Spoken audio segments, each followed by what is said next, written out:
Thank you, and what a great crowd. I also want to acknowledge the traditional owners of the land, the Kaurna people, and pay my respects to their elders past, present and emerging. I had all these thoughts that I wanted to talk to everyone about. As a participant in the trade union movement and an activist movement, but after listening to Marie and Aidan about those particular stories, I'm just completely outraged, to be honest. I'm disgusted that our government does not look after people in this country. And when I say our government, I'm saying like of any political persuasion, and I too, I'm just, declaration, I'm a member of the Labor Party for my sins. But part of that process is we do have to engage and campaign. And my thoughts around poverty are being magnified by those speeches. So once again, thanks, Marie.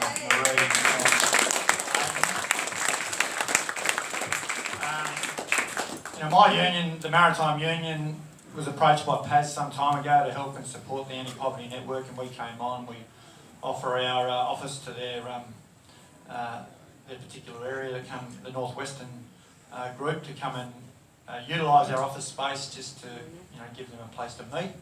And we're very committed to that campaign and your efforts, Paz. And I've got to say, I met a guy called John Fowson, some people in the room would know, CEO of St Vinny's, in Canberra, and I spoke to him about his impending visit to Adelaide, and he was absolutely complimentary of the anti-poverty network. He said it's the only organisation in Australia being run by people, on the dole, and that's a magnificent rap from him. So the trade union movement, really, we're pioneers of a social and living wage. Back in the late 1800s and 1908, the Harvester Judgment, where the determination about a basic living wage was based on one man being able to support his family and put a roof over their head and food on the table. How that has changed so dramatically in just over 120 years is disgraceful. Now we have working families who are just above the poverty line, let alone people on welfare. And the demonisation of people out of work is an absolute disgrace in this country. Unemployment is not somewhere anyone wants to be. We just heard from Marie and Aidan about that earlier. It is not a space that people want to be in. They want to move from that. And when Newstart is at a rate which we say is $160 or $80 below the poverty line, it's $450 below the minimum wage. Yeah.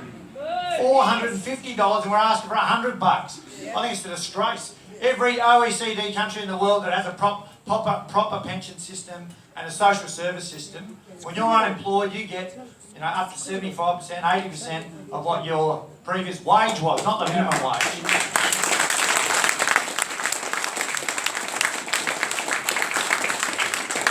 Unemployed people in the greater makeup of welfare in this country make up about 9%.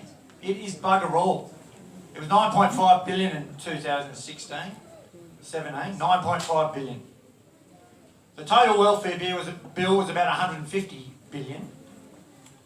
Right? That is nothing, 9.5 billion. And right now, our great treasurer ScoMo, he's out there, trying to give a $65 billion tax cut to big business. That is a shame. That is a disgrace, and a hell of a lot of that money they could double Newstart with a small proportion of reducing that tax cut.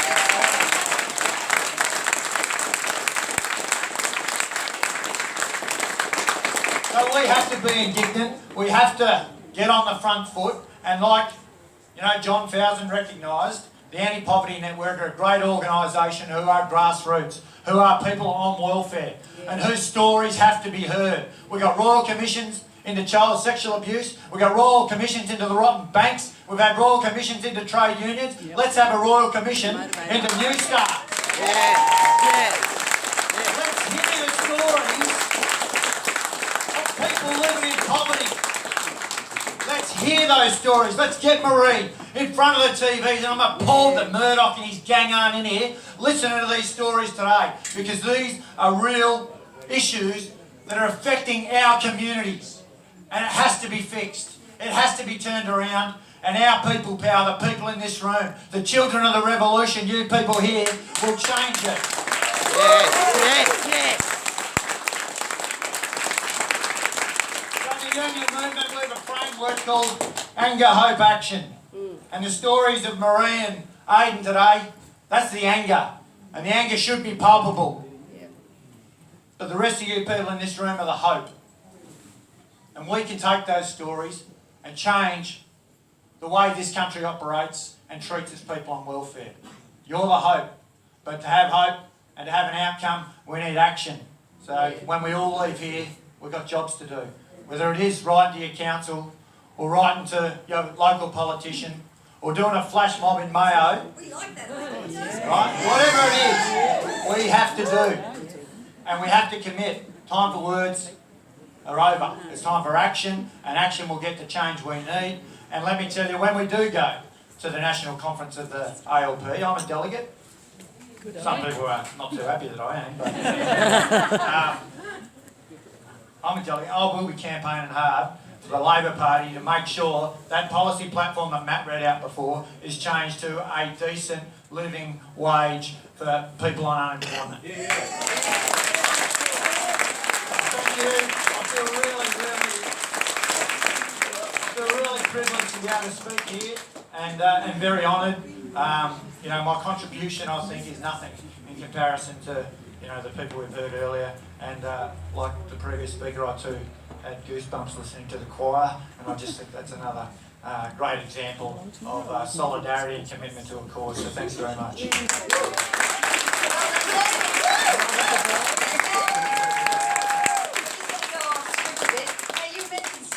I'd forgotten all about him until you said that. How could you lose or find $8 billion that you didn't know you still had? They found $8 billion and got rid of the Medicare levy increase, which we'd all legislated for, which we could have used for poverty or aged care. How can you find $8 billion? He's got big back pockets. Yeah. Well, how can you lose it? He's incompetent. He is incompetent, and we need to change the government, change the rules. That go right from the poverty line to the trade union movement to workers' pockets, so that we get big business done. Now,